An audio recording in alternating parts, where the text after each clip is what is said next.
Hello. आपने बहुत सुंदर बात कही है। अब और चर्चा को और आगे बढ़ाएं।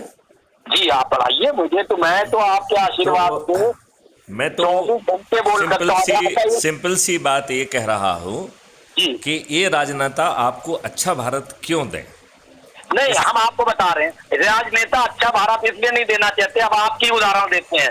भोपाल की लोकसभा सीट पर इन्होंने, भारतीय जनता पार्टी ने एक आलोक कुमार को जो है उतार दिया, ठीक, और बीजेपी से टिकट दे दिया और साध्वी उसका टिकट प्रज्ञा ठाकुर का काट दिया। मैथिली शरण गुप्त साहब जो पूर्व क्या डीजीपी रहे और जिनका एक दबदबा था, क्या भारतीय जनता पार्टी या कांग्रेस या किसी और बड़ी पार्टी को मैथिली शरण गुप्त जैसे इंसान से संपर्क करके बिना शर्त समर्थन नहीं देना चाहिए? कि मैं तो ये कहता हूं कि भोपाल का प्रतिनिधित्व आप जैसा ईमानदार, सक्षम और दबंग अधिकारी करे ताकि भोपाल की आवाज संसद में गूंजे, लेकिन नहीं किया। क्योंकि बीजेपी हो चाहे कांग्रेस हो या कोई अन्य दल, उनको दबंग, ईमानदार, सक्षम, निर्भीक सांसद नहीं चाहिए, चाटुकार चमचा प्रतिनिधि चाहिए है जो उनकी चूती उठाए और उनकी हाँ में हाँ मिलाए। एम आई राइट और रॉन्ग? आप बिल्कुल सही कह रहे हैं। तो मैं उस व्यवस्था को बदलने के लिए ही ये कहता हूं कि जब टेलीफोन पे होगा, मोदी जी रैली नहीं करेंगे और राहुल रैली नहीं करेगा, तेजस्वी रैली नहीं करेगा, अखिलेश रैली नहीं करेगा, सिर्फ फोन पे लोगों की स्पीच और भाषण और विचार और व्यक्तित्व और कर्तृत्व जाएगा, तो वो व्यक्ति जीतेगा जो वास्तव में दमदार होगा।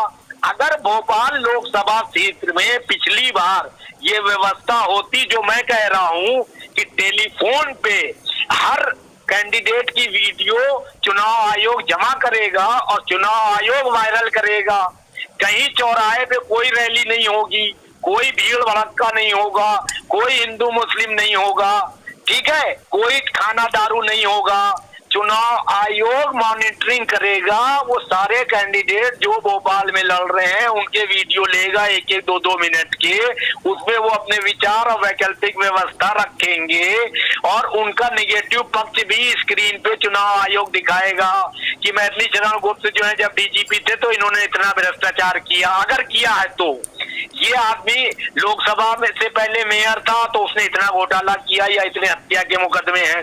तो जब पारदर्शिता के साथ जनता के बीच में सारे कैंडिडेट का बायोडाटा विस्तृत जानकारी जाएगी और उसके विचार भी ऑडियो की शक्ल में, वीडियो की शक्ल में जाएंगे, तो जनता घर बैठे बिना भीड़ भाड़, ट्रैफिक की समस्या, रैली, उधमबाजी के अपना जनप्रतिनिधि चुन लेगी। चुनाव तो जनप्रतिनिधि चुनने के लिए होता है, ना कि पार्टी प्रतिनिधि चुनने के लिए।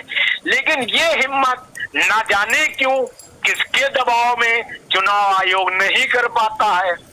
तब मैं मुख्य चुनाव आयुक्त मिस्टर ज्ञानेश कुमार से ये आग्रह करता हूं और मैंने लिखित में आग्रह किया है कि बिहार विधानसभा का जो चुनाव होने वाला है इसको आप अभी से आदेश कर दीजिए कि कोई रैली नहीं होगी, वो चाहे पीएम हो, चाहे सीएम हो, चाहे अपोजिशन के लोग हों, और कोई वॉल पेंटिंग होल्डिंग नहीं लगेगी।